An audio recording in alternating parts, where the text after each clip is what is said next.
It was 30 BC. The most powerful woman on earth woke up that morning like any other. She had ruled nations, charmed emperors, made Rome itself bow at her feet. But before the sun set that day, the greatest empire in the ancient world would close its doors forever, and its queen would make a choice that history would never forget. Tonight, we go back to that palace, to that woman, to the night Egypt lost its last queen. Settle in, close your eyes, let the past carry you gently into the night. Take a slow breath. Imagine a city unlike anything the world had ever seen. Alexandria. In the 1st century before Christ, Alexandria was not just a city, it was a wonder. Its great library held the knowledge of every civilization on Earth. Its lighthouse blazed so bright that sailors could see it from 100 miles at sea. Its streets hummed with philosophers, merchants, and kings from every nation. And at the very center of this world stood one woman, Cleopatra VII. Born into the royal house of Ptolemy, Cleopatra had fought for her throne since she was a child. She spoke 9 languages. She studied mathematics, astronomy, and philosophy. She was not just a queen.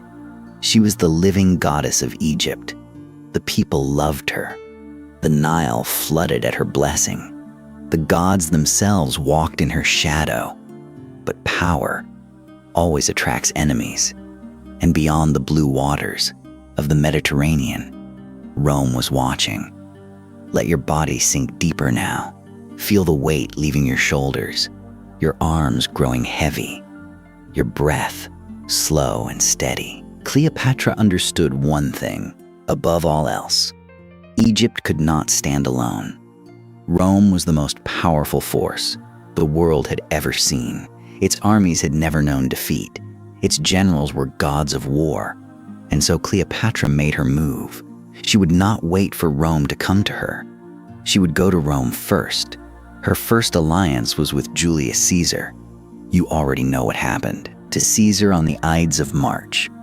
23 wounds, 23 betrayals, and with his death, Cleopatra lost her greatest protector. She returned to Egypt, alone, watching, waiting. And then, Rome tore itself apart. 2 men rose from the chaos. Octavian, Caesar's cold and calculating heir, and Mark Antony, Caesar's greatest and most passionate general. Cleopatra chose Antony. Their love story became the stuff of legend.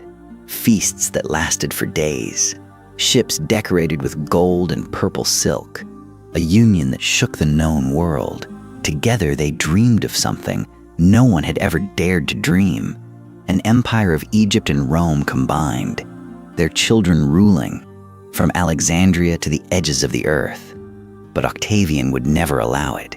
He declared war, not on Antony, on Cleopatra. He told Rome she was a sorceress, a dangerous foreign queen who had stolen their greatest general, and Rome believed him.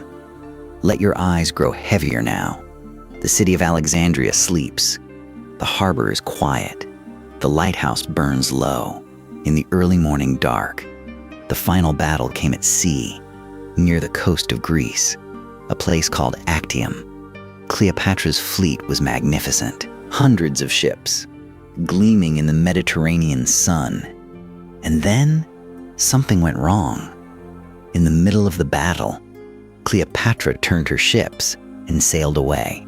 No one knows exactly why. Some say she panicked. Some say she was ill. Some say it was a strategic decision that went terribly wrong. But Antony saw her ships retreating, and he made a choice that would cost him everything. He abandoned his fleet, his army, his chance at victory, and followed her. Rome won that day. Octavian's forces swept across the Mediterranean like a tide. Alexandria fell within months. Antony received a false message. Cleopatra was dead. He fell on his own sword.